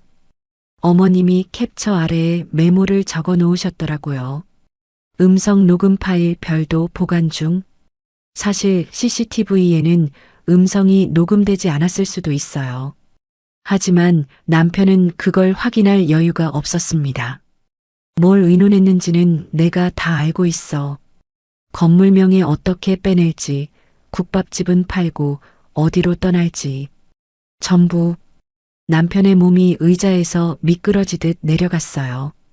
테이블에 이마를 박았습니다. 어머니 잘못했어요. 제가 잘못했어요. 늦었어. 어머님이 차갑게 말씀하셨습니다. 그리고 어머님이 저를 보셨어요. 서연아, 이리 와. 주방에서 나왔습니다. 다리가 떨려서 제대로 걷지 못했어요. 어머님이 제 팔을 잡아주셨습니다. 어머님이 남편을 똑바로 바라보시면서 말씀하셨어요. 준혁아, 내가 내쫓으려던 이 사람 있지? 남편이 고개를 들지 못했어요. 서연이는 지금 내 아이를 임신하고 있어. 식당 전체가 고요해졌습니다. 손님들이 숨을 멈췄어요. 김말순 이모님이 입을 손으로 막으셨습니다. 남편이 천천히 고개를 들었어요. 눈이 커져 있었습니다. 뭐? 팔주야. 내가 바람 피웠다고 누명 씌우고 이혼 서류 던지고 사기꾼 여자 옆에 끼고 다니는 동안 서연이는 혼자서 내 아이를 품고 있었어. 남편의 입이 벌어졌어요. 소리가 안 나왔습니다. 내가 내쫓으려던 사람이 내 자식을 품고 있었다고. 이 자식아. 어머님의 목소리가 처음으로 갈라졌어요. 새벽 4시에 일어나서 뼈 끓이는 며느리가 바람을 피워 매일 이 식당에서 아침부터 밤까지 일하는 이 아이가 내가 사채꾼한테 3억을 빌리는 동안 이 아이는 32만 원 들고 이 집을 나가려고 했어. 너한테 짐이 될까봐. 내한테 짐이 될까봐. 어머님의 눈에서 눈물이 떨어졌어요. 근데 목소리는 떨리지 않았습니다. 내가 40년 새벽마다 뼈 끓여서 만든 게 이 국밥집이야. 네 아버지 살아있을 때부터 한 푼, 두 푼 모아서 건물 사고 장사해서 여기까지 키운 거야. 네가 도박판에 날릴 거라고? 꿈 깨라. 남편이 바닥에 무릎을 꿇었어요. 의자에서 미끄러져 내린 게 아니라 스스로 내려간 거였습니다. 어머니 제발, 제발 뭐, 제발 용서해 달라고? 며느리한테 먼저 빌어. 남편이 저를 올려다봤어요. 저는 아무 말도 못했어요. 할 말이 없었습니다. 이 사람이 무릎을 꿇고 있는 게 실감이 나지 않았어요. 그때 채린이 움직였습니다. 자리에서 슬금슬금 일어나더니 입구 쪽으로 몸을 돌렸어요. 도망치려는 거였어요. 거기서 어머님의 목소리에 채린이 멈칫했어요. 도망갈 필요 없어. 밖에 사람들이 기다리고 있으니까. 식당 유리문 너머로 사람이 보였습니다. 경찰이었어요. 사복 경찰 2명이 입구 앞에 서 있었습니다.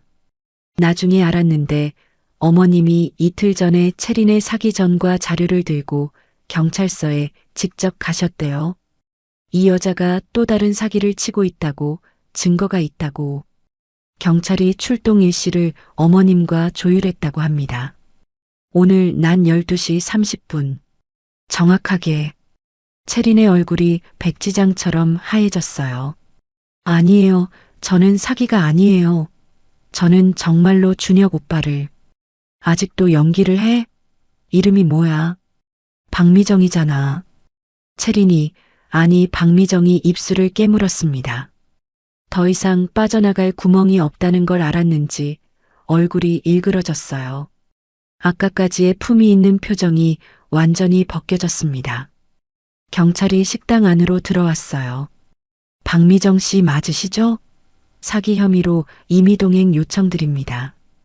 박미정이 고개를 떨구었어요. 크림색 코트 소매로 얼굴을 가렸습니다.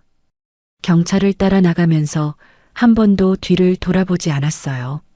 남편을 보지도 않았습니다. 남편이 넋이 나간 얼굴로 그 뒷모습을 바라봤어요. 자기가 재산을 갖다 바치려 했던 여자가 경찰에 끌려가는 걸 보면서 아무것도 할 수 없었습니다. 식당에 남은 건 저와 어머님, 그리고 바닥에 무릎 꿇은 남편이었어요. 손님들은 언제 나갔는지 거의 다 빠져 있었습니다. 김말순 이모님만 구석에서 눈물을 훔치고 계셨어요. 영배 아저씨가 식당 뒷문으로 조용히 들어오셨습니다. 어머님 옆에 서셨어요. 아무 말 없이 어머님이 마지막으로 입을 여셨어요. 준혁아, 넌 오늘부터 이 집 사람이 아니야. 남편이 고개를 들었어요. 눈이 빨갰습니다. 어머니, 한 번만 기회를.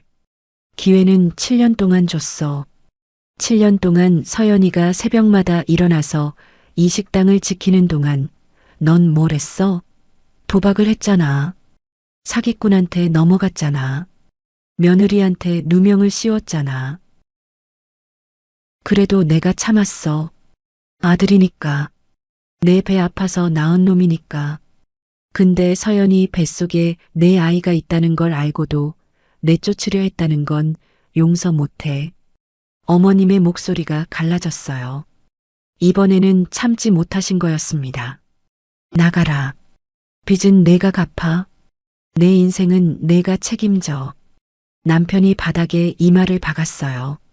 어머니, 제발. 나가. 한 글자 한 글자가 모처럼 박히는 목소리였습니다. 남편이 천천히 일어났어요. 비틀거리면서 제 앞을 지나갈 때 잠깐 멈추었습니다. 뭔가 말하려는 것 같았어요. 저는 고개를 돌렸습니다. 할 말이 없었어요. 이 사람한테. 남편이 현관 쪽으로 걸어갔어요. 등이 구부정했습니다. 검은 코트가 축 처져 있었어요. 문이 닫혔습니다. 식당이 텅 비었어요. 어머님이 카운터 의자에 앉으셨습니다. 등이 구부러지시더니 두 손으로 얼굴을 감싸셨어요. 어깨가 떨렸습니다. 어머님, 잠깐만 있어봐. 울고 계셨어요. 40년간 국밥집을 지킨 분이 아들을 직접 내쫓고 나서 텅 빈 식당에서 울고 계셨어요. 아무리 배신한 아들이어도, 아무리 용서 못할 짓을 했어도 내 배 아파서 낳은 자식을 내쫓는 게 쉬울 리가 없잖아요. 영배 아저씨가 조용히 물 한 잔을 가져다 놓으시고 뒷문으로 나가셨어요. 김말순 이모님이 테이블을 닦기 시작하셨어요. 아무 말 없이 손님들이 두고 간 그릇을 치우시면서 저는 어머님 옆에 앉았습니다. 그리고 아무 말도 하지 않았어요. 어머님이 울음을 멈추실 때까지 기다렸습니다. 5분이 지났을까요? 어머님이 손으로 눈물을 훔치시면서 고개를 드셨어요. 서연아, 네 어머님, 배고프지 않아? 뜬금없는 말이었어요. 네, 아침에 입덧한다면서 밥을 제대로 못 먹었잖아. 죽 끓여줄게. 어머님이 일어나셨어요. 앞치마를 다시 매시면서 주방으로 걸어가셨습니다. 등이 작았어요. 어깨가 좁았어요. 근데 그 뒷모습이 세상에서 가장 큰 사람처럼 보였어요. 저는 빈 식당 한가운데에 앉아서 한참을 울었습니다. 서러워서 운 게 아니었어요. 안도해서 운 거였어요. 무섭고 외롭고 막막했던 것들이 한꺼번에 풀려나오면서 그냥 울었어요. 주방에서 죽 끓이는 소리가 들렸습니다. 뽀얀 김이 주방 문 사이로 새어나왔어요. 그 냄새가 따뜻했습니다. 그 뒤로 며칠간 식당 문을 닫았어요. 어머님이 그러셨어요. 며칠만 쉬자. 너도 나도.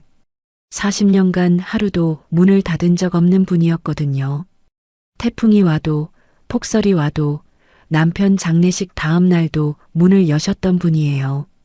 그런 분이 식당 문을 닫으셨습니다. 셔터를 내리는 어머님의 등을 보면서 생각했어요. 이분도 시간이 필요하신 거구나. 아들을 내쫓는 게 얼마나 힘드셨을까. 사흘 동안 어머님은 거의 말씀을 안 하셨어요. 방에서 나오시면 제 밥을 차려주시고 배가 안 아프냐고 물으시고 다시 방에 들어가셨습니다. 저는 그 사흘 동안 어머님의 방문 앞에 보리차를 놓아두었어요. 매번 아무 말 없이 어머님이 나중에 그러셨어요. 그 보리차가 고맙더라. 내가 놔둔 거 알았어. 그래서 울면서 마셨다. 나흘째 되는 날 아침 어머님이 주방에 먼저 내려와 계셨어요. 앞치마를 두르시고 솥에 물을 받고 계셨습니다. 어머님, 오늘부터 다시 열자. 벌써요? 국밥은 하루도 쉬면 안 돼. 육수가 식으면 맛이 달라져. 어머님이 가스불을 올리시면서 저를 보셨어요. 근데 서연아, 오늘 오후에 같이 갈 데가 있어. 어디요? 법무사 사무소. 그날 오후 법무사 사무소에 갔습니다. 시장 근처 2층 건물에 있는 작은 사무소였어요. 어머님이 앞장서서 올라가셨고 저는 뒤를 따라갔습니다. 무슨 일인지 정확히 모른 채로 법무사 선생님이 서류를 꺼내셨어요. 여러 장이었습니다. 강순자님 앞서 말씀하신 대로 서류 준비해놨습니다. 어머님이 고개를 끄덕이셨어요. 서연아, 앉아. 네, 앉으라니까. 앉았습니다. 법무사 선생님이 서류를 돌려서 제 앞에 놓으셨어요. 제목을 읽었습니다. 부동산 소유권 이전 등기 신청서. 이름이 적혀 있었어요. 양수인 한서연. 심장이 멈추는 것 같았습니다. 어머님, 이게 뭐예요? 보면 몰라. 아니, 이건 국밥집 건물이잖아요. 어머님 명의인 건물이잖아요. 그래. 이제 내 이름으로 바꾸는 거야. 숨을 쉴 수가 없었어요. 그리고 이거. 어머님이 두 번째 서류를 밀어내셨어요. 인근 상가 건물 소유권 이전 서류였습니다. 이건 태어날 아이 앞으로 할 거야. 아직 태어나지 않았으니까 일단 내 명의로 해놨다가 출생신고하면 아이 이름으로 변경하면 돼. 법무사 선생님이 덧붙이셨어요. 증여세가 발생합니다. 금액이 상당한데 분할 납부 방식으로 최대한 줄여볼게요. 사업체 명의 이전은 별도로 진행하고요. 어머님이 고개를 끄덕이시면서 말씀하셨어요. 세금은 내가 모아둔 걸로 내면 돼. 서연이한테 부담 주지 말고. 저는 서류를 내려다보면서 손이 떨렸어요. 어머님, 이건 안 돼요. 이건 어머님이 평생 일구신 건데. 40년이잖아요. 저한테 이런 걸 주시면. 서연아. 어머님이 제 손을 잡으셨어요. 이건 내가 일군 게 아니야. 네. 7년간 너랑 같이 지킨 거야. 내가 새벽마다 육수 끓이고 설거지하고 장 보고 손님 맡고 내가 없었으면 이 국밥집 5년 전에 문 닫았어. 어머님, 그러니까 내 것이 맞아. 원래부터 눈물이 흘렀어요. 참을 수가 없었습니다. 법무사 선생님이 조용히 티슈를 건네주셨어요. 어머님이 제 등을 토닥이시면서 말씀하셨어요. 울지 말고 도장 찍어. 배 아파. 그 말에 울면서 웃었어요. 웃으면서 울었습니다. 도장을 찍었습니다. 손이 떨려서 2번이나 삐뚤어졌어요. 다음 날 국밥집 사업자 등록증 명의도 변경했습니다. 대표자 한서연. 카운터 뒤 벽에 걸린 사업자 등록증을 바꿔 끼우면서 어머님이 물러서서 바라보셨어요. 어울린다. 네. 내 이름이 여기 붙으니까 어울려. 원래부터 이 자리였어야 했어. 목이 메었어요. 어머님은요? 어머님 이름이 빠지는 건데. 나는 이제 옆에서 거들 거야. 못 써는 건 아직 내가 더 잘하니까. 어머님이 씩 웃으셨어요. 주름 가득한 얼굴에 40년 만에 가장 편안한 미소가 번졌습니다. 준혁 씨 소식은 풍문으로 들었어요. 사채업자들의 독촉이 거세졌다고 합니다. 집 앞에까지 찾아오고 직장을 알아봐도 추적이 따라오고 이리저리 쫓기는 생활이었대요. 채린이, 아니 박미정은 체포되면서 여죄가 추가로 발각됐다고 해요. 다른 남자 2명한테도 같은 수법으로 접근해서 돈을 뜯어낸 것이 드러났대요. 뉴스에 한 번 더 나왔습니다.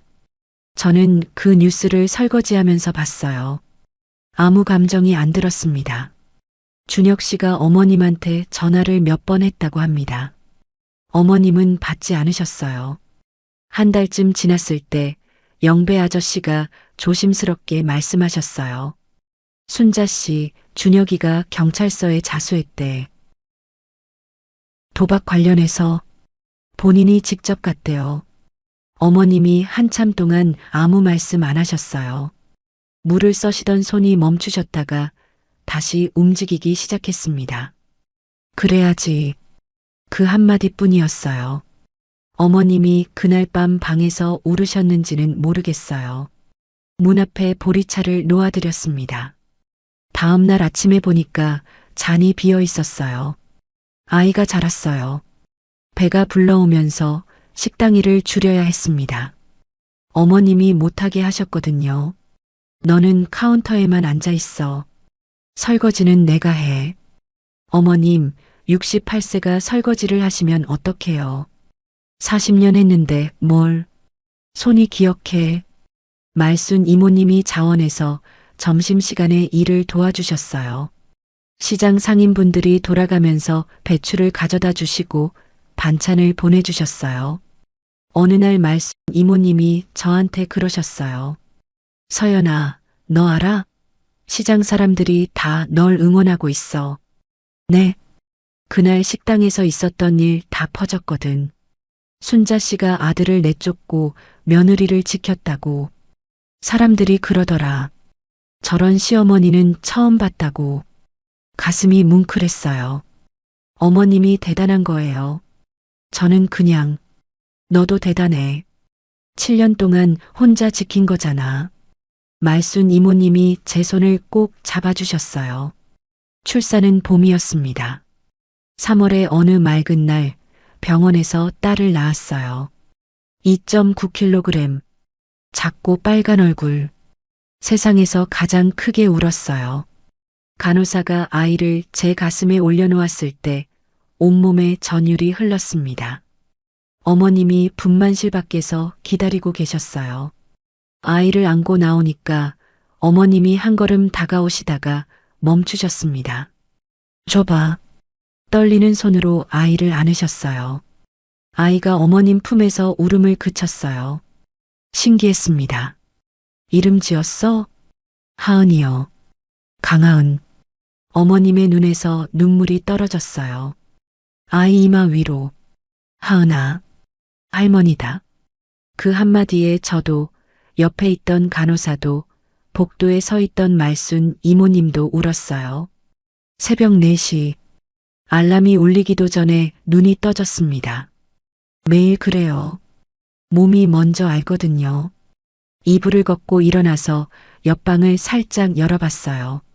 하은이가 인형을 안고 자고 있었습니다. 입을 살짝 벌리고 세상 모르게. 3살. 눈이 저를 닮았다고 어머님이 그러셨어요. 1층으로 내려갔습니다. 주방 불을 켰어요. 형광등이 깜빡이다 켜졌습니다. 10년 된 형광등이에요. 바꿔야 하는데 어쩐지 이 깜빡임이 정이 들었어요. 냉장실에서 사고를 꺼내고 큰 솥에 물을 붓고 가스불을 올렸습니다. 7년 전이랑 똑같은 동작이었어요. 근데 달랐습니다. 그때는 남의 집에서 일하는 며느리였어요. 지금은 이 국밥집의 대표예요. 순잔의 국밥. 간판은 안 바꿨어요. 어머님이 그러셨거든요. 간판은 그대로 둬. 그게 이 집 이름이야. 저도 그게 맞다고 생각했어요. 이 이름 안에 어머님의 40년이 들어있으니까. 뽀얀 김이 올라왔어요. 국자로 천천히 저었습니다. 그 새벽 육수의 주인은 이제 저였습니다. 6시 반에 뒷문이 열렸어요. 벌써 끓이고 있었어? 어머님이었습니다. 71세. 머리가 3년 전보다 더 하얘지셨지만 눈빛은 여전하셨어요. 네, 어머님. 오늘 사골 상태가 좋아서 일찍 시작했어요. 그래, 수고했다. 어머님이 앞치마를 두르시면서 물을 꺼내셨어요. 무 써는 건 아직도 어머님이 하세요. 양보를 안 하시거든요. 할머니, 2층에서 하은이가 뛰어내려왔어요. 잠옷바람에 인형을 질질 끌면서 어머님이 칼을 내려놓으시고 두 팔을 벌리셨어요. 우리 하은이 일어났어? 하은이가 어머님 품에 안겼습니다. 어머님이 하은이를 안아 올리시면서 볼에 뽀뽀를 하셨어요. 할머니, 배고파? 그래, 할머니가 죽 끓여줄게. 어머님이 하은이를 의자에 앉히시면서 저를 보고 웃으셨어요. 저 식성 누구 닮은 거야? 아침부터 배고프대. 어머님 닮은 거 아니에요? 어휴, 이것이 웃었어요. 둘이서 웃었습니다. 주방에 웃음소리가 가득 찼어요. 9시에 식당 문을 열었습니다. 단골 손님들이 들어오시기 시작했어요. 말순 이모님이 맨 먼저 오셨습니다. 서연아, 오늘 국물 색깔 좋다. 감사합니다, 이모님. 하은이는 위에서 어머님이랑 그림 그리고 있어요. 지난달에 지역 맛집 방송에 출연했어요. PD님이 40년 전통 국밥집이라면서 촬영을 하고 싶다고 연락이 왔었거든요. 어머님이 저보고 나가라고 하셨어요. 내가 나가면 뭐해? 이제 대표가 너잖아. 방송이 나간 뒤로 손님이 2배로 늘었어요. 주말에는 줄까지 서요. 프랜차이즈 제안도 들어왔는데 어머님이 고개를 저으셨어요. 국밥은 한솥에서 끓여야 맛이야. 여기서만 해. 저도 그게 맞다고 생각했습니다. 점심 장사가 끝나고 영배 아저씨가 식자재를 가져오셨어요. 서연 사장님, 무 좋은 걸로 골랐어. 아저씨, 사장님이라고 부르지 마세요. 어색해요. 어색하긴. 어울리는데 뭘. 영배 아저씨가 박스를 내리시면서 조심스럽게 말씀하셨어요. 참, 준혁이 소식 들었어? 저도 모르게 손이 멈췄어요. 공사장에서 일한다더라. 낮에는 일하고 밤에는 빚 갚고 술도 끊었대. 순자 씨한테는 말 안 할게. 그냥 서연이한테만. 고개를 끄덕였어요. 아무 감정이 안 들었다고 하면 거짓말이에요. 근데 예전 같은 감정은 아니었습니다. 미움도 아니고 그리움은 더더욱 아니었어요. 그냥 멀리서 듣는 남의 이야기 같았어요. 저녁에 하은이를 재우고 어머님과 거실에 앉았어요. 텔레비전을 끄고 차를 마시고 있었습니다. 어머님이 뜬금없이 말씀하셨어요. 서연아, 내일 아버지 묘소에 좀 가자. 시아버지 묘소요? 응. 하은이 데리고. 네, 그러죠. 어머님이 찻잔을 내려놓으시면서 말씀하셨어요. 영감한테 자랑 좀 하게. 손녀가 이렇게 예쁘다고. 가슴이 뭉클했어요. 그리고 하나 더. 어머님이 주머니에서 뭔가를 꺼내셨어요. 작은 상자였습니다. 이건 뭐예요? 열어봐. 상자를 열었어요. 반지였습니다. 은반지가 아니었어요. 가늘고 소박하지만 단단한 금반지. 안쪽에 글씨가 새겨져 있었습니다. 서연 우리 딸. 눈물이 흘렀어요. 막을 수가 없었습니다. 어머님, 예전 반지는 서랍에 뒀지? 그건 버려. 이제 이 반지가 진짜야. 어머님이 반지를 꺼내서 제 왼손 약지에 끼워주셨어요. 주름진 손가락으로 꾹 눌러서 딸한테 주는 거야. 며느리한테 주는 게 아니라. 울었어요. 소리내서 울었습니다. 어머님 손을 잡고 어린아이처럼. 어머님이 제 머리를 쓸어내리시면서 말씀하셨어요. 됐다. 울지 마. 차 식는다. 퉁명스러운 말이었는데 어머님도 코를 훌쩍이고 계셨어요. 다음 날 시아버지 묘소에 갔습니다. 산 중턱에 있는 작은 묘였어요. 어머님이 묘 앞에 앉으시면서 보자기를 펼치셨습니다.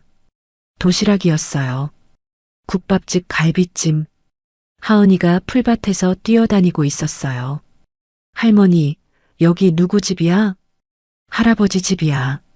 할아버지, 하은이 할아버지. 그래, 하은이 친할아버지. 하은이가 묘비를 올려다 봤어요. 작은 손으로 묘비를 쓸었습니다. 할아버지, 안녕. 나 하은이야. 어머님이 눈물을 닦으셨어요. 영감 봐요. 우리 손녀예요. 예쁘죠? 저는 옆에 서서 고개를 숙였어요. 아버님, 며느리 서연이에요. 늦었지만 인사드려요. 하은이 데리고 왔어요. 아버님 손녀예요. 바람이 불었어요. 봄바람이었습니다. 산 아래에서 올라오는 따뜻한 바람. 어머님이 제 손을 잡으셨어요. 영감, 내가 잘한 거 맞지? 묘비 앞에서 어머님이 웃으셨습니다. 눈물이 흐르는데 웃고 계셨어요. 하은이가 우리 사이로 뛰어와서 양쪽 손을 잡았어요. 엄마, 할머니, 배고파. 또 배고프다고? 셋이서 웃었어요. 묘 앞에 앉아서 도시락을 펼치고 셋이서 밥을 먹었습니다. 갈비찜이 맛있었어요. 어머님 솜씨였거든요. 누군가 묻는다면 이렇게 말할 거예요. 세상에서 가장 좋은 어머니를 만났다고. 피 한 방울 안 섞인 사이인데 세상에서 저를 가장 믿어주고 지켜주고 끝까지 놓지 않은 사람이 시어머니였다고. 그리고 그 어머니 덕분에 제가 다시 살았다고. 사람은 진심이 다해요. 진심인 사람은 새벽 4시에 뼈를 끓여요. 어머님이 그랬고 이제는 제가 그래요. 오늘도 새벽 4시에 눈이 떠졌습니다. 뽀얀 김이 솥에서 올라왔어요. 이 국밥집은 앞으로도 문을 닫지 않을 겁니다.